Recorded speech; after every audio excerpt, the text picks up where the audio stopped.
असं झणझणीत आणि चमचमीत गावरान चिकन समोर असेल तर डायटिंग वगैरे विसरून जातं बरं का. आज मी तुम्हाला दाखवणार आहे हॉटेललाही मागे टाकेल अशी घरगुती चिकन थाळी. चला तर मग सुरुवातीला स्वच्छ धुतलेलं चिकन आपण हळद मीठ लावून वाफेवर शिजवून घेणार आहोत. पातेल्यात थोडा कांदा परतून चिकन टाकलंय.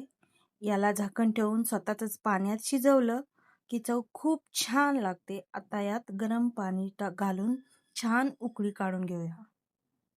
आता वळूया मसाल्याकडे.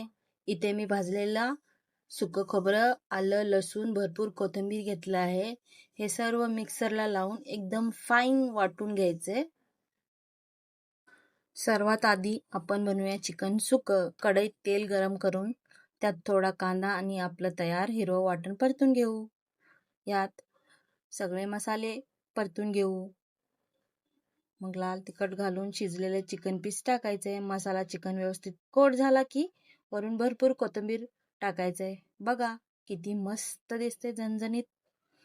तर आता त्याच आळणी पाण्यात आपण रस्सा बनवणार आहोत. पातेल्यात तेल आणि उरलेलं वाटण परतून घ्या. त्या चवीनुसार मीठ, हळद आणि लाल तिखट किंवा मटण मसाला टाका. मसाल्याला तेल सुटलं की मगाशी तयार केलेली आळणी पाणी यात ओतायचे.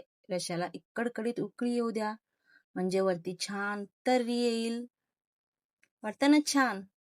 तयार आहे आपली गरमागरम आणि झणझणीत थाळी. सोबत भाकरी, भात आणि कांदा लिंबू असेल तर मग काय विचारता. रेसिपी आवडली तर लाईक करा, शेअर करा आणि सबस्क्राईब करा. धन्यवाद.